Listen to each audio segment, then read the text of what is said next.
Baik, selamat pagi semuanya. Selamat beraktivitas. Tak lupa juga untuk Muslim, selamat menjalankan ibadah puasa yang pertama ya. Kali ini saya akan coba membahas tentang pengenalan kamera DSLR ataupun mirrorless yang adik-adik sudah beli. Mohon maaf juga bukan saya promo merek, tidak. Saya hanya akan memperkenalkan kepada adik-adik agar bisa memahami fungsi dari kamera ini.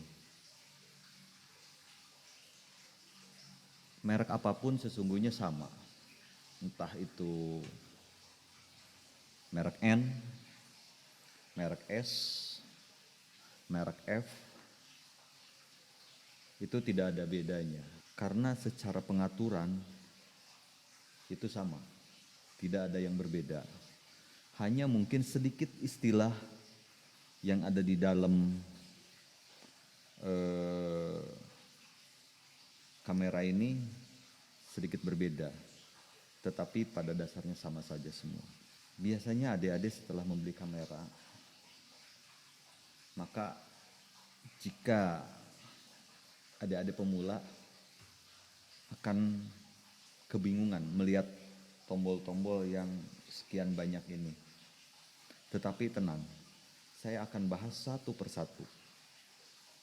Dari mulai yang termudah sampai yang bisa dikatakan kesulitan tingkat menengah.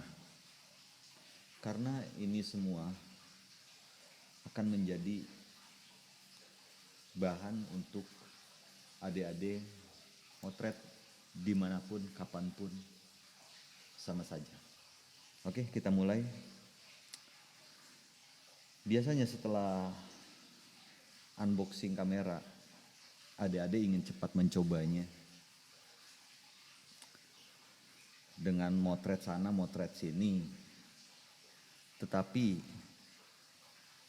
jika tombol pengaturan-pengaturan ini kurang tepat, maka yang adik-adik dapatkan adalah gambarnya hitam. Seperti ini. Atau putih seperti ini. Hitam putih.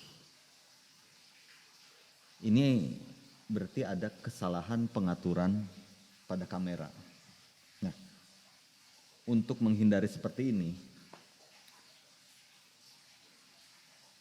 pada kamera apapun, adik-adik bisa melihat tombol atau tulisan warna hijau, ada kotaknya. Ini dinamakan mode auto. Di mana mode auto ini semua setting kamera akan diatur oleh prosesor yang ada di dalamnya. Jadi kita tidak perlu pusing-pusing lagi untuk ngatur bagaimana ISO-nya, bagaimana speed-nya, bagaimana aperture-nya. Tidak perlu. Mungkin adik-adik sedikit komplain ke saya. Loh, buat apa bang? Kalau kamera mahal-mahal hanya mode auto. Nah, ini adalah jawabannya. Mode auto ini tidak untuk diperdebatkan menjadi mode yang cemen, cupu, atau mode orang gaptek, tidak. Mode auto ini adalah mode yang sangat berguna. Ketika adik-adik suatu saat nanti jadi pengambil gambar atau jadi fotografer yang hanya membutuhkan waktu sepersekian detik untuk ngambil momen, mode auto jawabannya. Jadi tidak ada lagi istilah buat apa kamera mahal-mahal pakai jam mode auto. Ini jawabannya yang tadi saya bilang. Mode auto, saya ulangi, mode auto dibutuhkan saat ada momen yang hanya sepersekian detik atau yang hanya hitungan detik yang harus diabadikan. Dan momen itu tidak mungkin terulang kembali. Inilah fungsi mode auto.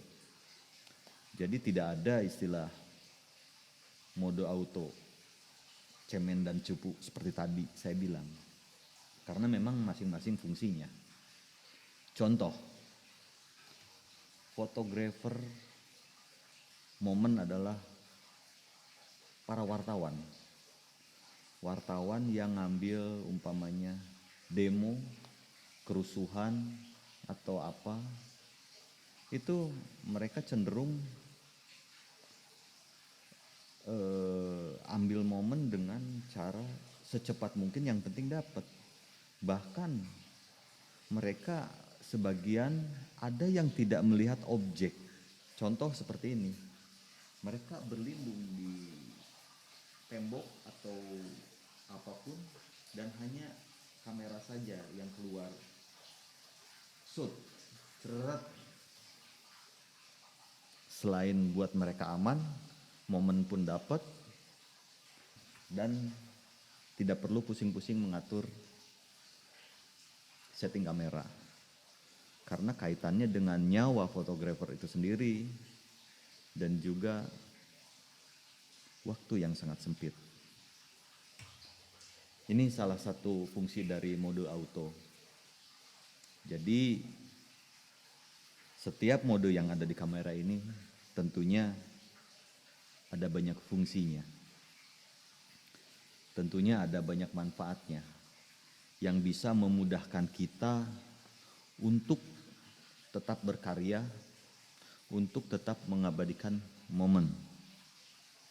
Beda halnya dengan di depan ada model, tetapi adik-adik menggunakan mode auto, itu kurang tepat saya rasa. Demikian penjelasan dan fungsi mode auto.